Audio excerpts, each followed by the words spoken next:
Can everyone hear me? Okay.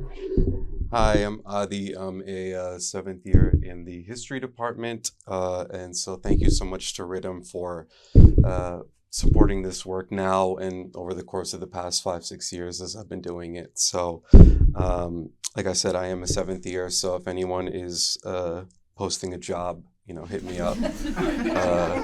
It's not a joke, but yeah.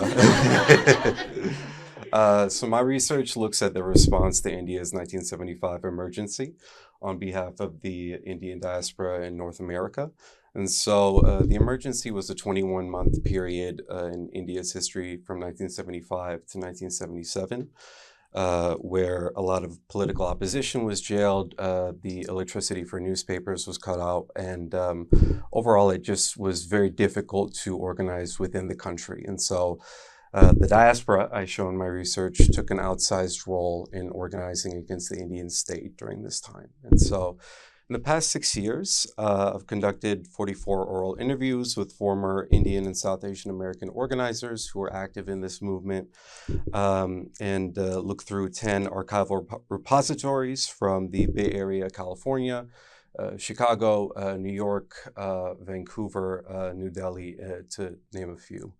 And I've found 48 total anti-emergency organizations founded by Indian and South Asian Americans in the 70s. And the reason I point out these numbers is because this is quite a rich and dense organizational network that I've found that was active in the 1970s in the South Asian American left, particularly the third world left, but that also accommodated elements of a Hindu right, which would in the subsequent decades sort of gain political legitimacy abroad and at home as well. So, there's a lot of sort of interesting elements of this project that, I've been fortunate enough to be able to explore. One is the nature of coalitional politics in the period. Like I said, the left and the right were both pushed underground by the emergency. So these sort of like interesting coalitions, within Indian politics, but then also working alongside different third world left groups in the US. So from the Black Panthers to Bayard Rustin's group and former core organizers, different Indian American organizers, depending on how they understood and conceptualized the Third World Left and Third World Project, found allies in different sort of civil rights and then Black Power struggles. Also interested in historical memory, the creation of transnational print networks, and then state diaspora relations. So how did this impact the way that the Indian state related to the diaspora in the decades following the emergency? Thank you. Yeah.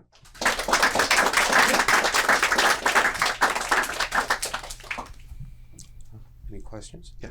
Can you speak a little more about historical memory and how that fits into your project? Yeah, thank you so much. Yeah.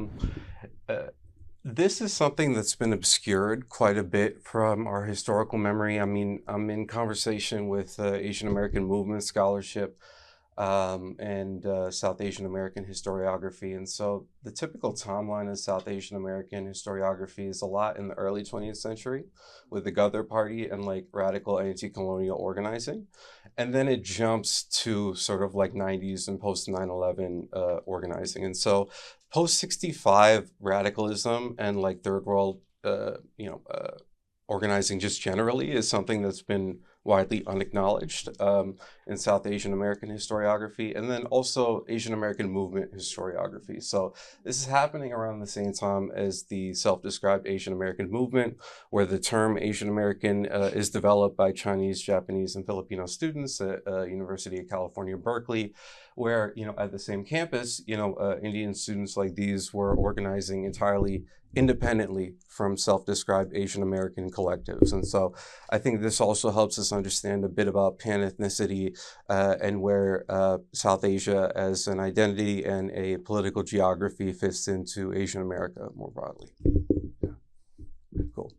Can you just take us into one organization briefly? I mean, one of the 48 sides, makeup, anything about internal dynamics. Yeah, absolutely. One of the most prominent groups that I'm looking at is Indians for Democracy, which is a group that was founded in Chicago. They end up having 23 chapters across North America.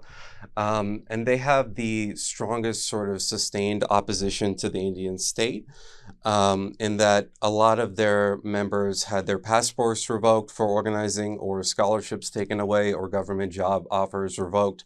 And so the Indian state did what they could at their disposal to sort of, leverage these tools such as passports and scholarships to disincentivize certain forms of organizing. And so Indians for Democracy is interesting because it's a primarily small contingent of center-left Nehruvian socialist Democrats, what we might say, but also accommodated elements of this fringe Hindu right that would continue to become more powerful in the decades after the emergency, while this sort of rich third world left begins to disintegrate. So that organization sort of captures a lot of the contradictions of the period. Thank you.